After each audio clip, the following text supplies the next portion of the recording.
Hey guys, this is Bad Wolf Girl with FTO bringing you the review for issue number 2 of The Walking Dead.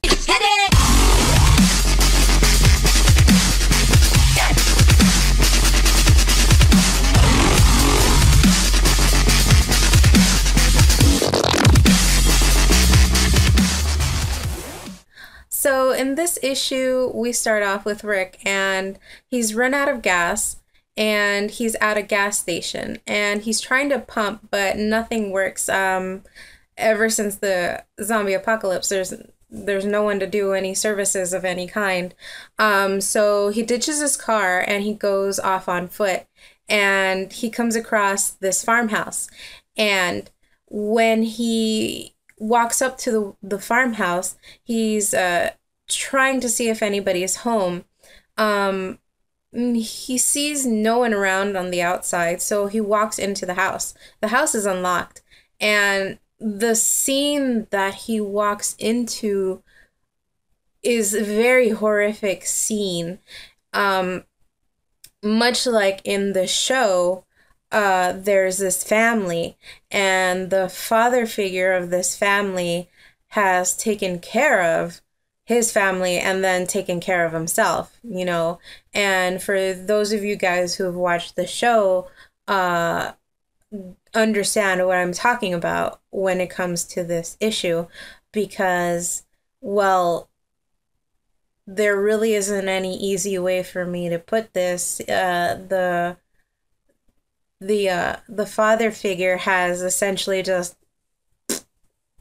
you know, his two kids and wife, and then he just like himself too. So I mean, it's a really messed up situation, and the way that I describe it is funny, but it's very dramatic.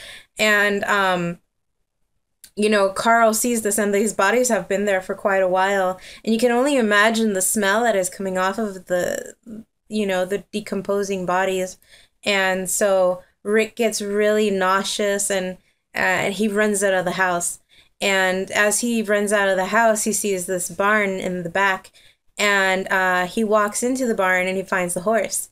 Now this is the horse, like in the show, that he uses to get to Atlanta from where he's at. And as soon as he arrives on horseback on this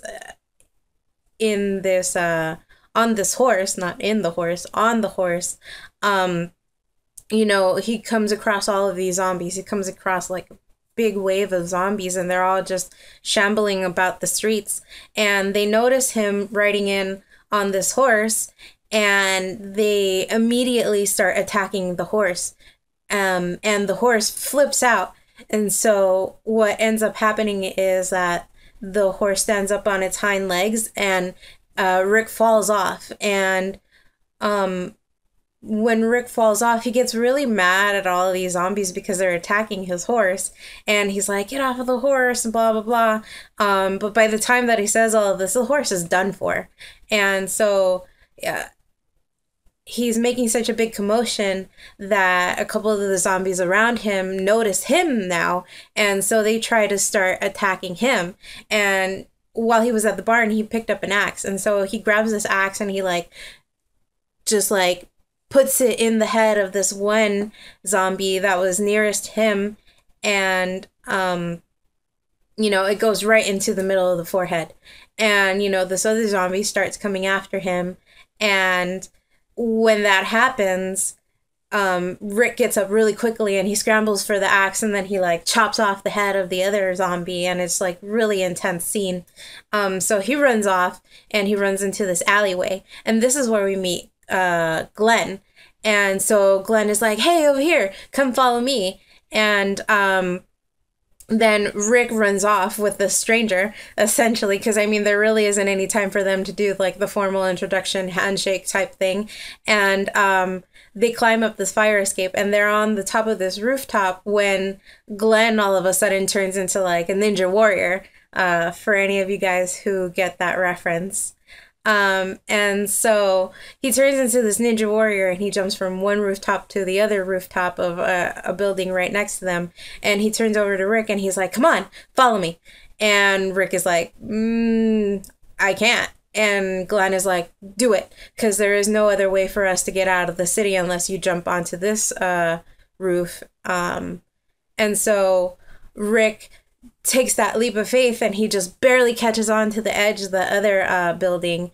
And, you know, Glenn grabs him and manages to pull him up. And, you know, once he gets like, once Rick collects himself, Glenn tells Rick, you know, you could have thrown your bag over before you did the jump.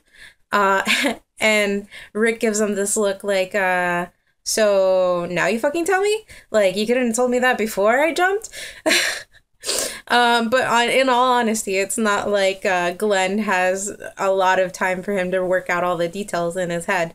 So they're making their way out of the city. And, you know, Rick is telling him how he woke up, he was in a coma, and now he's looking for his family, and he figured that they were going to be in Atlanta. But, you know, Glenn tells him that everybody in Atlanta is now a zombie, because what happened is that they sealed off the city so no one could get in, but no one could get out.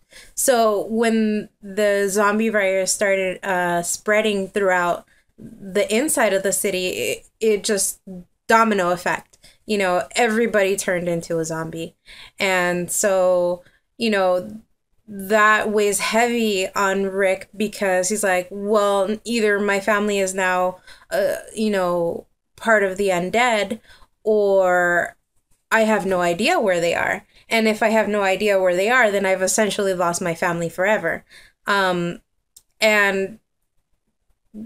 Glenn sees this, and he's like, hey, well, shit, I mean, I've seen lots of crazy things, so maybe there's a chance that your family didn't make it into Atlanta and they're somewhere.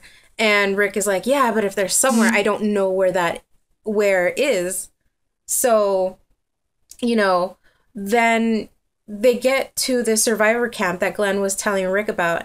And as they're walking up to the camp, the second to last page we see in the first panel, it's Lori, Rick's wife, and she's like, Rick! And then the second panel is little Carl, his son, and he's like, Dad!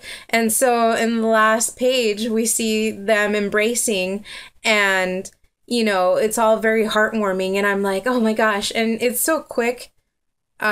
You don't realize how quickly you burn through these pages of the issues, because there's so much action going on that you forget, you know, how much you've read.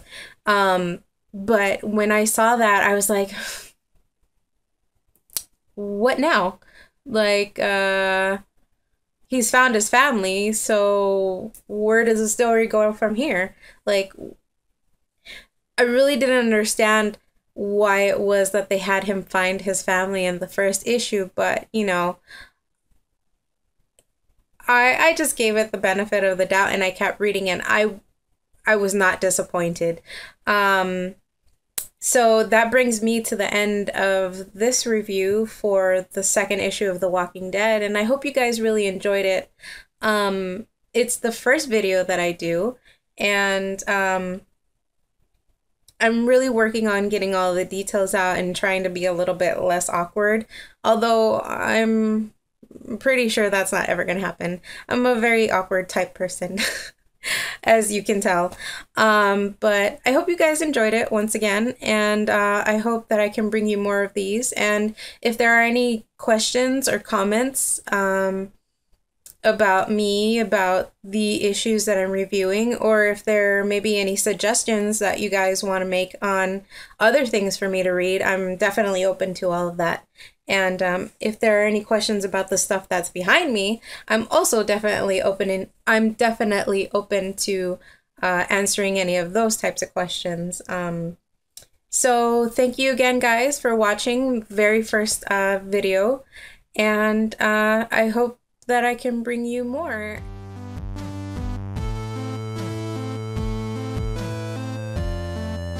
I really didn't understand why they had him find his family in the second issue, but then again, I was like, only in the second issue, so, you know, I gave it the benefit of the doubt, and I kept reading